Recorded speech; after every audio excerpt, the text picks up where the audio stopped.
Assalamualaikum warahmatullahi wabarakatuh. Waalaikumsalam warahmatullahi wabarakatuh. Alhamdulillahil jabbaril qahhar, al-azizil ghaffar, khaliqil jannati wan nar. Wassalatu wassalamu ala sayyidina Muhammadinil Mukhtar wa ala alihi wa ashabihil adhar, amma ba'du. Saudara-saudara kaum muslimin rahimakumullah, pada pertemuan terdahulu di dalam membicarakan tentang hari kiamat, saya sudah menjelaskan bahwa setelah manusia menghadapi pengadilan Qadhi Rabbul Jalil, pada akhirnya terbagilah manusia dalam dua kelompok besar, fariqun fil jannah wa fariqun fis sa'ir. Sekelompok orang masuk ke dalam surga dan segolongan lainnya lagi masuk ke dalam neraka. Maka pada pertemuan kali ini kita akan membicarakan tentang surga dan calon-calon penghuninya. Surga dalam Al-Quran selalu disebut dengan kata-kata jannah, yang wujudnya surga itu sesungguhnya merupakan suatu tempat di akhirat nanti, yang di dalam tempat itulah Allah akan memberikan balasan berupa kenikmatan yang tiada terhingga kepada hamba-hambanya yang saleh, yang bentuk kenikmatan itu dijelaskan Allah dalam hadis qudsinya, a'dadtu li'ibadiyas salihin ma la 'ainun ra'at wa la uzunun sami'at wa la khatar 'ala qalbil bashar. Aku sediakan buat hamba-hambaku yang saleh satu kenikmatan yang belum pernah dilihat oleh mata, belum pernah terdengar oleh telinga, dan belum pernah terdetik dalam hati manusia tentang kenikmatan yang semacam itu. Jadi kalaupun dalam banyak ayat-ayat Al-Quran Allah menggambarkan tentang surga yang di bawahnya mengalir sungai-sungai, jangan disamakan dan dibandingkan dengan sungai yang ada di dunia ini. Kalau surga bercerita tentang pohon dengan segala buah-buahnya, jangan samakan dengan pohon dan segala buah-buahan yang ada di dunia ini. Kalau surga bercerita tentang istana, tentang tempat tidur, tentang permadani dan sebagainya, seluruhnya tidak sama dan tidak bisa disamakan atau dibayangkan dengan yang kita hadapi dalam kehidupan di dunia ini. Di sanalah manusia akan menemukan kehidupan yang hakiki, yang sebenar-benarnya, yang tidak akan pernah berubah untuk selama-lamanya. Adapun kehidupan di dunia ini, boleh saja kita katakan kehidupan yang kamuflase, fata morgana, atau dalam bahasa agama sering disebut dengan kehidupan khayali. Ia berubah, ia bertukar, ia berganti oleh pergeseran masa dan pertukaran waktu. Kita jadi orang kaya di dunia, bagaimanapun kayanya kita, kekayaan itu tidak lain adalah kekayaan khayali namanya. Hari ini dia kaya, besok dia boleh jatuh bangkrut. Tengoklah orang-orang kaya di dunia ini, yang tidak cuma sekedar memperkaya diri untuk dirinya sendiri saja, tapi kadang-kadang sudah mempersiapkan untuk anak-anaknya, untuk cucu-cucunya, untuk iparnya, untuk besannya, pendeknya, untuk seluruh keluarganya. Tidak cukup harta cuma untuk 1, 2, 3, bahkan sampai 7 keturunan. Tidak cukup dengan uang miliaran, malah triliunan. Tidak cukup dengan punya tanah yang luas, malah gunung dibeli, laut dibeli, langit pun kalau dijual mau dibeli. Sudah melampaui batas yang dinamakan kewajaran, dihinggapi penyakit rakus bin serakah alias tamak, lalu menghalalkan segala macam cara untuk mencapai harta, padahal itu tidak lebih dari bayangan khayali. Harta yang banyak itu mampukah menolak penyakit yang hendak datang? Harta yang banyak itu mampukah menahan tumbuhnya uban selembar di atas rambutnya? Harta yang banyak itu mampukah mencegah sebuah giginya yang hendak permisi? Dan pada akhirnya harta yang begitu banyak itu mampukah menolak kedatangan malaikat maut? Sama sekali ternyata tidak. Itulah kekayaan khayali namanya. Karena itu orang yang terbuka mata hatinya, dia tidak hanya mengejar kekayaan khayali ini, dia mengejar kekayaan hakiki yang terpendam di dalam kepribadian berupa al-akhlaqul karimah. Akhlak dan budi pekerti yang terpuji yang menghiasi jiwa dan kehidupannya. Ada sifat sabarnya, ada sifat syukurnya, ada sifat qanaahnya, dan segala macam akhlak yang terpuji. Itulah kekayaan jiwa yang tidak bisa dinilai dengan materi. Kita punya pangkat, jabatan, kedudukan tinggi, pangkat apapun di dunia ini sesungguhnya tidak lebih dari pangkat khayali. Buktinya bahwa dia pangkat khayali, pangkat di dunia ini selalu ada bekasnya. Saudara kenal ada bekas camat? Ada? Ada bekas lurah, ada bekas gubernur, ada bekas menteri, ada bekas presiden. Hari ini dia lurah, besok bekas lurah. Hari ini dia camat, besok bekas camat. Hari ini dia menteri, besok bekas menteri. Pangkat khayali. Maka Quran menganjurkan jangan pangkat khayali yang kita kejar mati-matian. Sampai menggunakan sistem jilat atas, injak bawah, sikut kiri kanan, yang penting dapat kedudukan. Padahal itu tidak lebih daripada pangkat khayali. Quran menganjurkan carilah pangkat hakiki. Kedudukan di sisi Allah, maqam di sisi Allah, itulah pangkat yang sebenarnya. Apa jalan ke arah sana? Quran memberikan petunjuk. Wa minal laili fatahajjad bihi nafilatan lak asa an yab'atsaka rabbuka maqaman mahmuda. Di keheningan malam, dikala orang tidur nyenyak, bangunlah engkau tahajud kepada Allah Tuhanmu. Pasti kalau itu kau laksanakan, Allah akan menempatkan engkau di satu tempat yang terpuji, mendapat pangkat yang hakiki dan bukan sekedar pangkat khayal. Kita berusia muda kita ini pun muda khayali. Berapa lama kita muda? Hari berubah jadi minggu-minggu bertukar menjadi bulan-bulan, pergi datanglah tahun. Pergeseran masa dan pertukaran waktu membuat kita jadi berubah.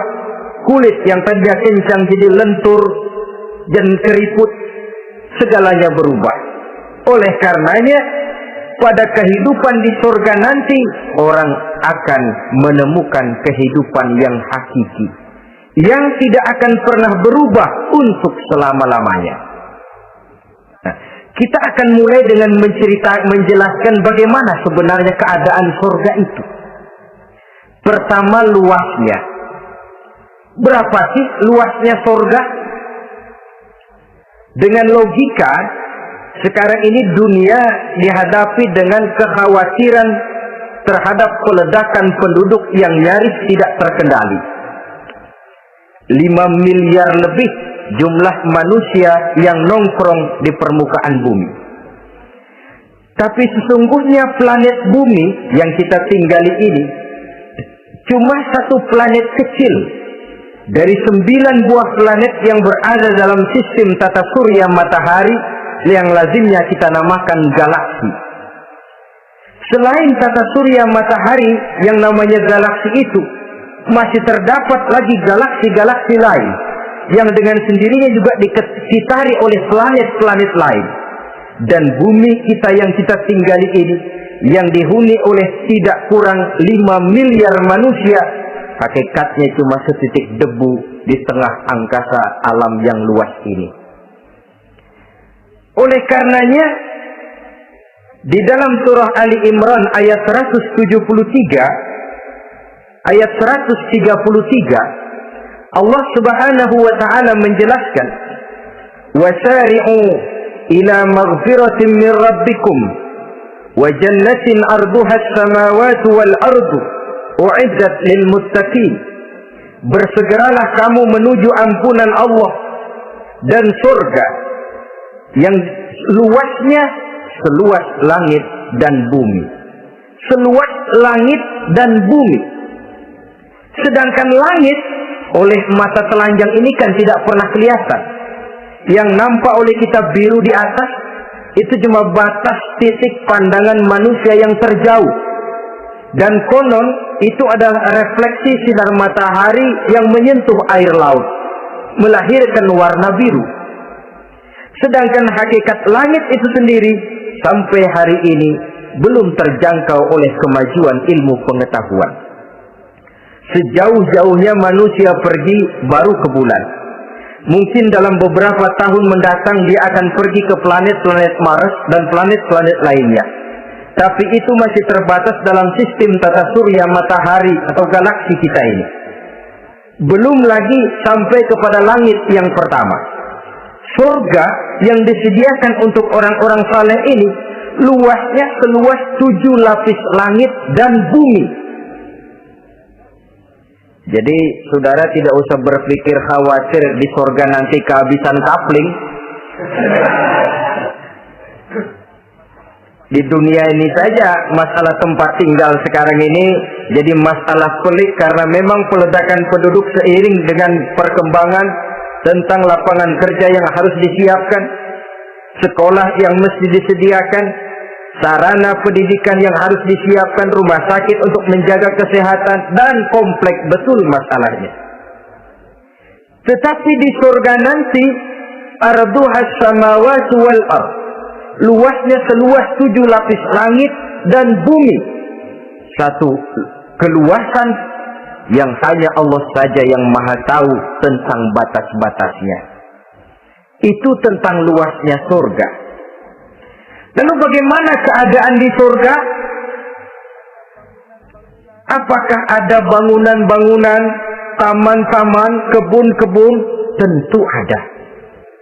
Di surga ada kebun yang tanamannya berupa tumbuh-tumbuhan dan menghasilkan buah-buahan yang buah-buahannya pun boleh dimakan oleh manusia karena tidak akan pernah ada larangan lagi dalam kehidupan di sana. Dalam surah Ar-Rahman ayat 54 misalnya kita dapati penjelasan dari Allah Subhanahu wa taala, "Wa janal jannataini dan." Begitu juga dalam surah Waqiah ayat 32 dan 33 Allah menjelaskan, "Wa fakihatin katsiratin la maqtu'atin wa la mamnu'ah." Dan di dalam surga itu terdapat buah-buahan yang sangat banyak sekali yang tidak pernah putus-putusnya, wala mamnu'ah, dan tidak dilarang untuk mengambilnya. Yang dimaksud la maqtu'ah, tidak terputus, artinya buah-buahan di surga itu begitu kita petik keluar lagi gantinya, dipetik lagi keluar lagi gantinya. La maqtu'ah, tidak pernah putus. Lainkan pohon di dunia ini hari kita petik keluar lagi kapan? Musim tahun depan. Nungguin kita.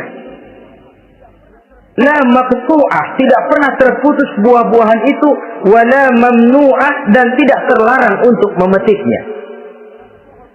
Adakah pohon pisang? Pohon pisang ada. Anggur banyak. Delima pun ada. Tetapi sekali lagi, bagaimanapun hakikat buah di surga cuma sama dalam nama tapi lain dalam wujudnya. Nanti saudara pikir, di surga pisang, di sini juga banyak kalau cuma pisang mah. Di surga anggur, di pasar banyak anggur. Ini cuma nama yang sama, hakikatnya tentu berbeda. So kalau hakikatnya juga sama, ya nggak usah sampai ke akhirat, di sini pun cukup. Adanya nama-nama ini cuma untuk memberikan gambaran tentang buah-buah yang ranum, yang nikmat, yang lezat, dan yang digemari oleh manusia.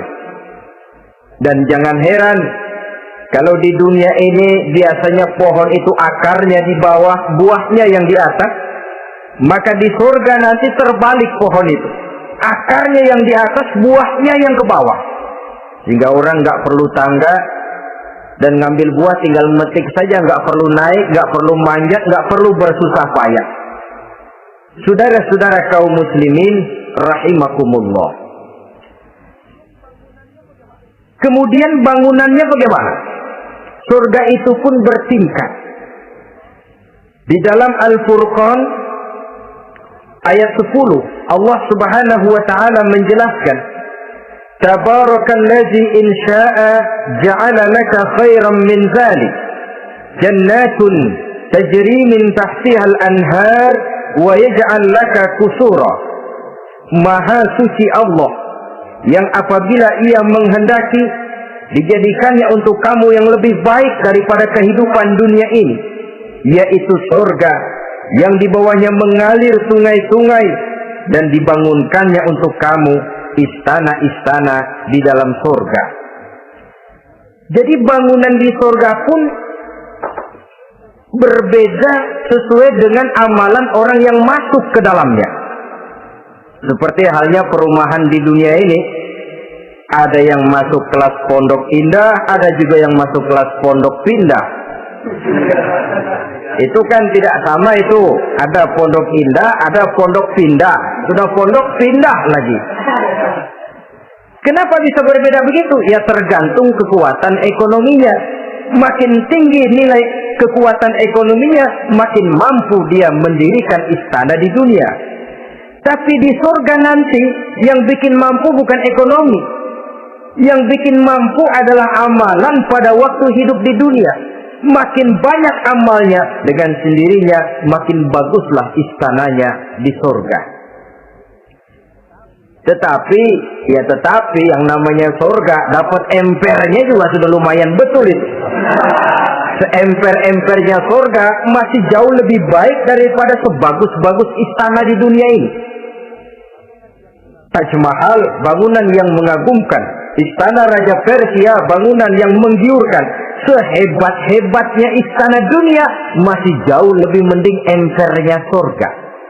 Konon ya, menurut satu riwayat, baunya surga itu sudah bisa dicium 40 tahun perjalanan. Menurut riwayat lain 500 tahun perjalanan. Menurut riwayat satu lagi 70 tahun perjalanan. Baunya surga sudah dapat dicium oleh manusia. Saudara-saudara kaum muslimin rahimakumullah. Nah, di dalam bangunan-bangunan surga itu seperti halnya terdapatlah kamar-kamar ghuraf dalam istilah Quran itu, yang juga berisi divan, ranjang, tempat-tempat tidur yang indah-indah, dilengkapi dengan kasur-kasur yang tebal dan empuk, bantal dan permadani yang daripadanya bertahtakan emas. Terulah tempat tidur paling menggiurkan kita zaman sekarang ini yang namanya Dunlopillow atau Alga Spring Bed. Sejauh itu bayangan kita menggambarkan masih belum apa-apanya ketimbang tempat tidur yang ada di surga itu nanti. Saudara-saudara kaum muslimin, apakah juga penduduk surga makan, minum, memakai pakaian? Iya.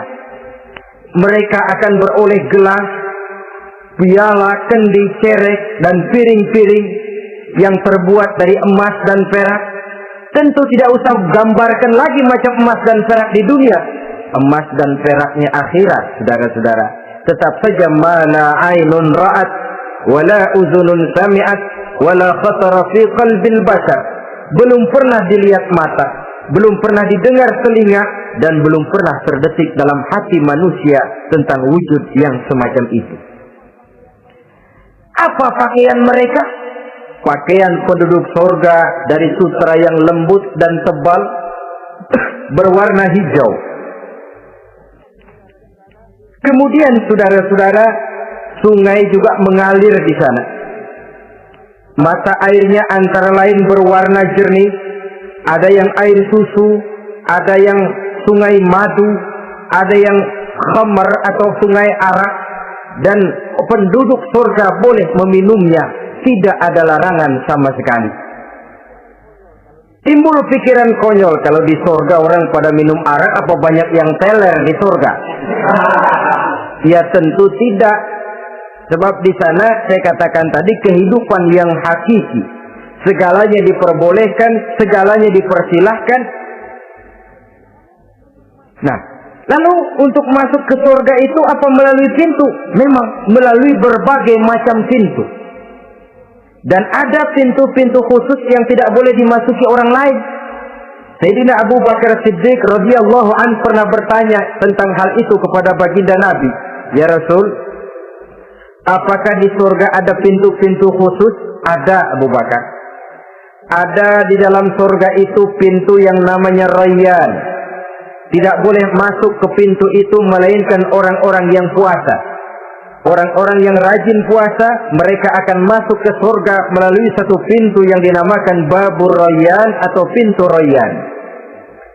Ada pintu jihad yang masuk lewat itu hanya mereka orang-orang yang waktu di dunia sepanjang hidupnya berisi jihad, menegakkan dan meninggikan kalimat Allah.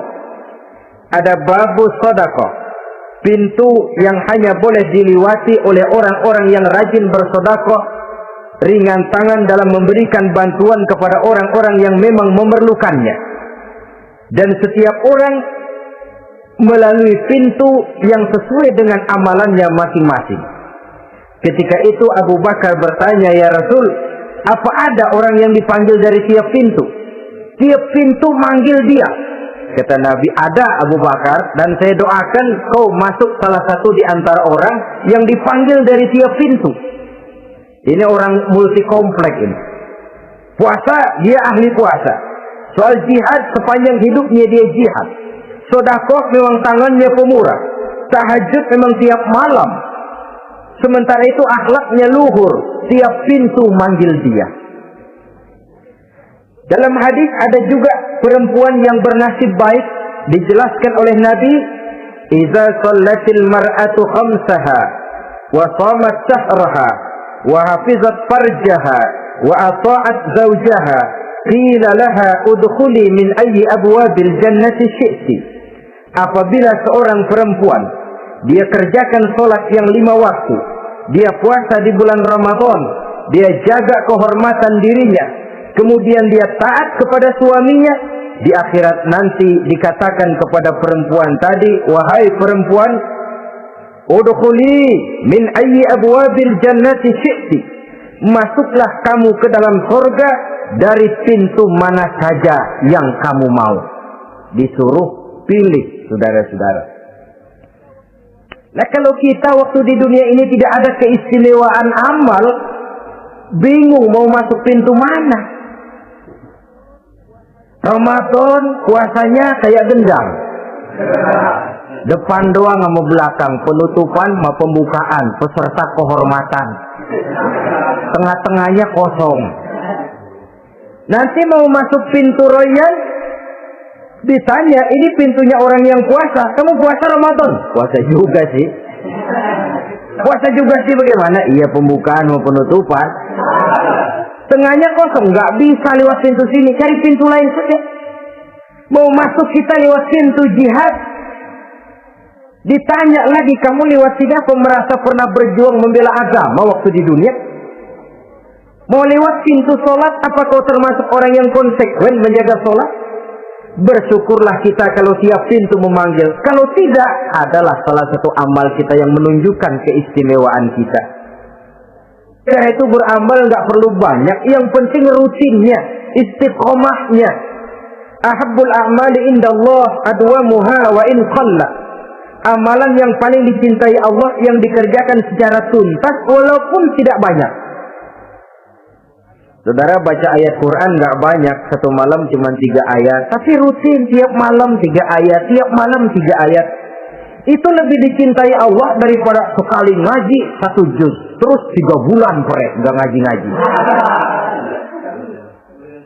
Lebih baik yang sedikit-sedikit ini tapi rutin, dia akan menjelma menjadi amalan yang banyak daripada sekalinya banyak lalu ke belakangnya malah tidak ada sama sekali. Hendaknya ada amalan-amalan kita yang menunjukkan keistimewaan dan kelak akan menjadi pintu yang kita tempuh di surga nanti. Apabila kita sudah melalui pintu-pintu surga itu dan tinggal di dalamnya, dengan pakaian, dengan perhiasan, dengan makanan dan minuman sebagai yang saya sebutkan tadi, maka kita pun dalam kehidupan di sana akan dilayani oleh pelayan-pelayan muda. Yatufu alaihim wildanun mukhalladun. Pelayan-pelayan yang muda itu keliling melayani apa keperluannya dan tidak pernah tua pelayan itu, sebagaimana kita pun tidak akan pernah tua.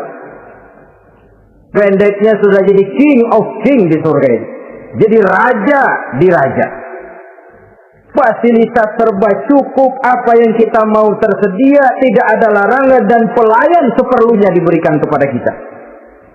Nah, bagaimana keadaan penduduk surga?